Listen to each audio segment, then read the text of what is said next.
আমরা শুরু থেকেই মূলত শেখ হাসিনার পতনের জন্য আমাদের ছাত্রদল একের পর এক প্রোগ্রাম তারা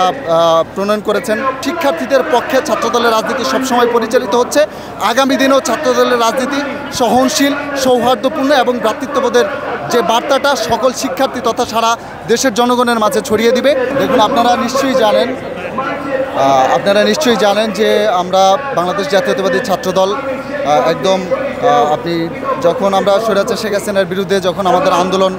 সর্বোচ্চ তুঙ্গে ছিল, আমরা তখন থেকেই আমরা বলেছি যে আমাদের এক দফা এক দাবি, এবং আমাদের স্লোগান আপনারা লক্ষ্য করেছেন যে আমাদের স্লোগানে ছিল যে এক দফা এক দাবি, হাসিনা তুই কবে যাবি, এই রিলেটেড। আমরা শুরু থেকেই মূলত শেখ হাসিনার পতনের জন্য আমাদের ছাত্রদল একের পর এক প্রোগ্রাম তারা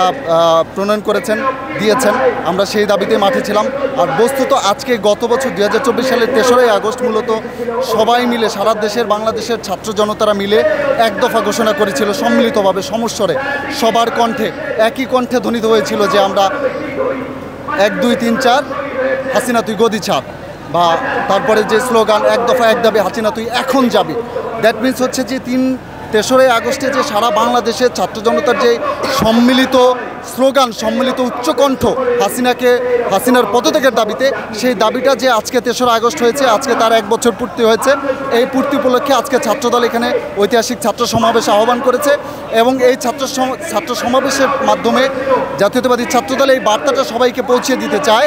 যে আমরা সবসময় বাংলাদেশের পক্ষে, সবার আগে বাংলাদেশ, এই নীতিটা আমাদের, এবং শিক্ষার্থীদের পক্ষে ছাত্রদলের রাজনীতি সবসময় পরিচালিত হচ্ছে।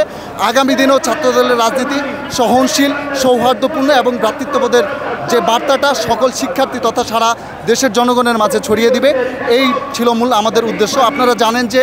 আমাদের পূর্ব নির্ধারিত জায়গা শহীদ মিনারের ছাত্রদলের সব কিছু নিয়ে বিশ্ববিদ্যালয় প্রশাসন থেকে অনুমতি নেওয়া ছিল আমাদের শহীদ মিনার আজকের এই প্রোগ্রামটা করার, কিন্তু পরবর্তীতে এনসিপির পক্ষ থেকে যে অনুরোধ করা হয়েছে, সেই অনুরোধের প্রেক্ষিতে আমরা একটা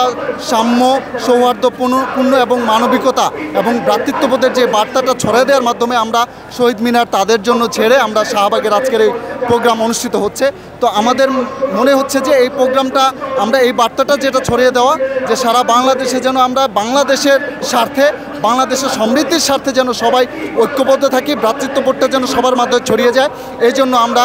শহীদ মিনার ছেড়ে শাহবাগে আমাদের আজকের অনুষ্ঠান, এবং এই সব কিছু মিলিয়ে আমরা সারা বাংলাদেশের ছাত্র সমাজ তথা জনগণের কাছে এই বার্তাটাই পৌঁছে দিতে চাই যে আসুন আগামী দিনে ঐক্যবদ্ধ সমৃদ্ধ বাংলাদেশ আমরা সবাই মিলে গড়ি। কোনো হানাহানি, হিংসা, বিদ্বেষ নয়, আমরা সকলে ঐকান্তিক প্রচেষ্টার মাধ্যমে আগামী দিনে সুখী, সমৃদ্ধ, সাম্য, মানবিক বাংলাদেশ বিনির্মাণ করি। এটাই আমাদের মূল লক্ষ্য আজকের এই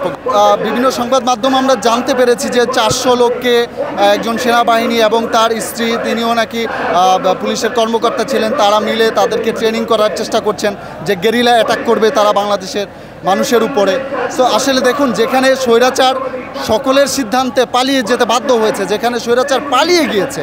সেখানে সেই শেখ হাসিনা বা আওয়ামী লীগ আবার তাদের রূপ নিয়ে ফিরে আসবে, আমার মনে হয়েছে যে সেই পরিস্থিতি, সেই বাস্তবতা এখন বাংলাদেশে নেই। এবং বাংলাদেশের মানুষজন তাদেরকে 5 তারিখই না বলে দিয়েছে, ফাইনালি তাদেরকে না বলে দিয়েছে, এবং তারা এই দেশের মানুষ, মাটি ও মানুষের সাথে তারা যে বিদ্রুপ, যেই আচরণ করেছে, যেই রকম গুণ খুন করেছে, তার মানে তারাই বাংলাদেশকে ধারণ করে না, এবং তারা পালিয়ে যাওয়ার মাধ্যমে এই মেসেজটাই বাংলাদেশের মানুষকে তারা দিয়েছে যে তারা আসলে বাংলাদেশকে ধারণ করে না, তারা তাদের নিজস্ব এজেন্ডা বা বহির্বিশ্বের তাদের যে যারা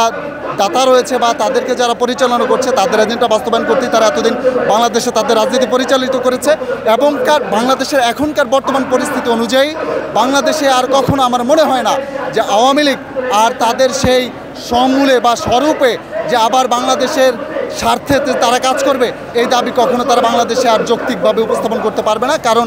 অলরেডি তারা এই বাংলাদেশের মানুষের কাছ থেকে তারা নিগৃহীত হয়েছে এবং তারা পালিয়ে গিয়েছে, সোজা কথা।